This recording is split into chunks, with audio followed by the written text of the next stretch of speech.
महान स्वतंत्रता सेनानी सुभाष चंद्र बोस की जीवनी पर आधारित धारावाहिक नेताजी। आइए सुनते हैं 5वीं कड़ी। युद्ध की स्थिति में बोस ने कांग्रेस नेतृत्व से परामर्श किए बिना भारत को शामिल करने के लॉर्ड लिनलिथगो के एकतरफा फैसले के विरोध में एक भव्य नागरिक अवज्ञा अभियान की जोशीले ढंग से वकालत की। गांधी को मनाने के अपने भरसक प्रयासों के बावजूद बोस ने कलकत्ता में एक महत्वपूर्ण विरोध प्रदर्शन आयोजित किया, जिसका लक्ष्य कोलवेल मेमोरियल को नष्ट करना था, जो कुख्यात ब्लैक होल त्रासदी में खोए हुए जीवन की एक दर्दनाक याद के रूप में खड़ा था। परिणामस्वरूप बोस को अंग्रेजों द्वारा अन्यायपूर्ण ढंग से कैद कर लिया गया।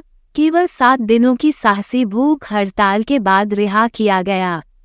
उनके दृढ़ निश्चय से भयभीत ब्रिटिश अधिकारियों ने कलकत्ता में बोस के आवास पर सीआईडी द्वारा निरंतर निगरानी रखी। 1941 में जब नाजी जर्मनी से भाग रहे थे, बोस ने खुद को एक अनिश्चित स्थिति में पाया। उनकी गिरफ्तारी और उसके बाद रिहाई ने उनके लिए नाजी जर्मनी भागने का अवसर प्रस्तुत किया, लेकिन उन्हें ब्रिटिश निगरानी के बीच सावधानी से अपना रास्ता बनाना पड़ा। बोस ने चतुराई से एकांत की तलाश करके और दाढ़ी बढ़ाकर पहचाने जाने से बचा लिया। भागने की रात उसने घुलने मिलने के लिए एक पठान पोशाक पहनी और अपने भतीजे के साथ गोमो रेलवे स्टेशन की ओर चल दिया। अबवेहर की सहायता से बोस ने पेशावर की यात्रा की, जहां उन्होंने ऐसे व्यक्तियों से मुलाकात की जो उनकी आगे सहायता करेंगे। उनकी यात्रा उन्हें अफगानिस्तान के साथ ब्रिटिश भारत की उत्तर पश्चिमी सीमा तक ले गई, जिसे उस क्षेत्र में फॉरवर्ड ब्लॉक के नेता द्वारा सुगम बनाया गया था। संदेह से बचने के लिए बोस ने एक बहरे और गूंगे पश्तून का भेष अपनाया और अपने गुरु, जो गुप्त रूप से एक सोवियत एजेंट था, के सहयोग से वह सफलतापूर्वक अफगानिस्तान में घुस गए। वहां उनकी मुलाकात खुद को सड़क निर्माण इंजीनियर बताने वाले एक समूह से हुई, जो वास्तव में अबवेहर के सदस्य थे। उन्होंने उसे मॉस्को तक निर्देशित किया, जहां से वह रोम तक गया और अंत में नाजी जर्मनी पहुंच गया। जर्मनी में रहते हुए बोस एडम वॉन ट्रॉटज़ूसोल्स के मार्गदर्शन में भारत के लिए विशेष ब्यूरो में शामिल हो गए, जो जर्मन प्रायोजित आज़ाद हिंद रेडियो पर प्रसारण के लिए जिम्मेदार था।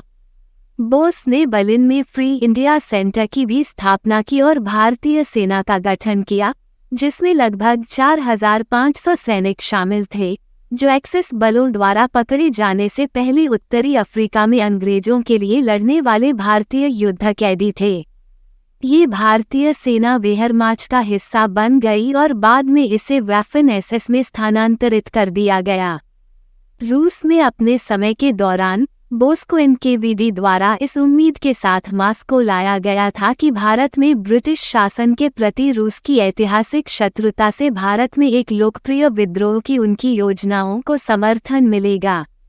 हालांकि बोस सोवियत प्रतिक्रिया से निराश थे और उन्हें तुरंत मॉस्को में जर्मन राजदूत काउंट वॉन डेर शुलेनबर्ग से मिलने के लिए भेजा गया। अप्रैल की शुरुआत में उन्हें एक विशेष कुरियर विमान के माध्यम से बर्लिन ले जाया गया, जहां उन्हें जोआचिम वॉन रिबेंट्रोप और विल्हेल्म स्ट्रस में विदेश मंत्रालय के अधिकारियों के रूप में अधिक ग्रहणशील श्रोता मिले।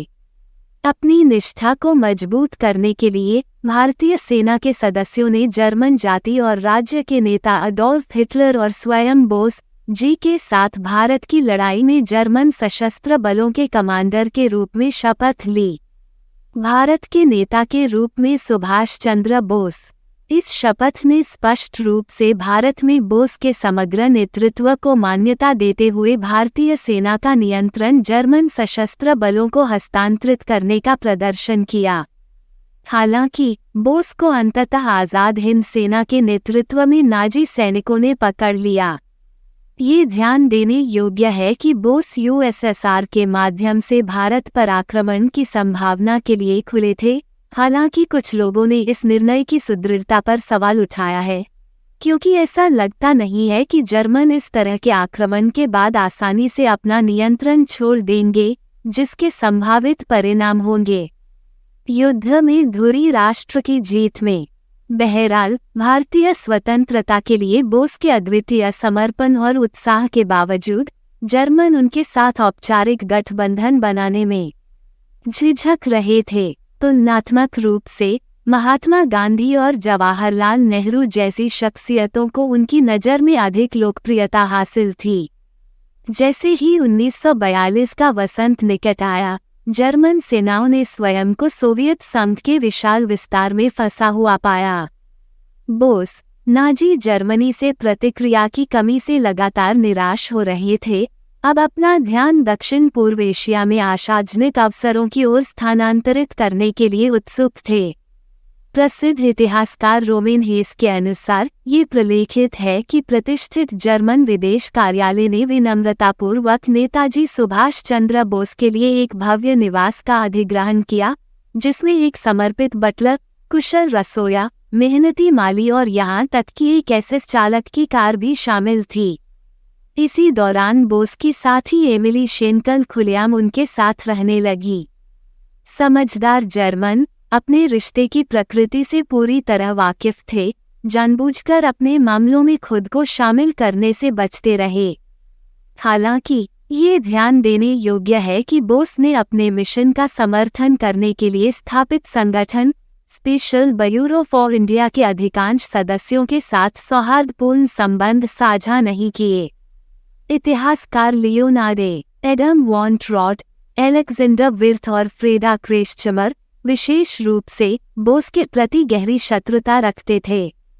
उनका मानना था कि बोस के साथ उनका जुड़ाव पूरी तरह से व्यक्तिगत लाभ से प्रेरित था और उन्होंने उनकी शादी की वैधता पर सवाल उठाया। इन असहमतिपूर्ण आवाज़ों के बावजूद नवंबर 1942 में एमिली शेनकल ने अपनी बेटी को जन्म दिया, जो एक दूसरे के प्रति उनकी अटूट प्रतिबद्धता का प्रमाण था। उस भूमि में जहां जापान हाल ही में विजयी हुआ था, बोस के दिल में नाजी जर्मनी से आधिकारिक स्वीकृति की प्रबल इच्छा जगी। अफसोस, मई 1942 के अंत में उनकी एकमात्र मुठभेड़ के दौरान अडोल्फ हिटलर ने बोस की विनती को स्वीकार करने से इनकार कर दिया। इसके बजाय पूर्वी एशिया के मनोरम क्षेत्रों की ओर पनडुब्बी द्वारा एक उल्लेखनीय यात्रा की सुविधा प्रदान की। आपने सुनी महान स्वतंत्रता सेनानी सुभाष चंद्र बोस की जीवनी पर आधारित धारावाहिक नेताजी की 5वीं कड़ी। 6ठी कड़ी के लिए आगे का वीडियो देखें। धन्यवाद। आप देख रहे थे गॉड ब्लेस टीवी हिंदी। हमारे साथ जुड़ने के लिए सब्सक्राइब अवश्य करें।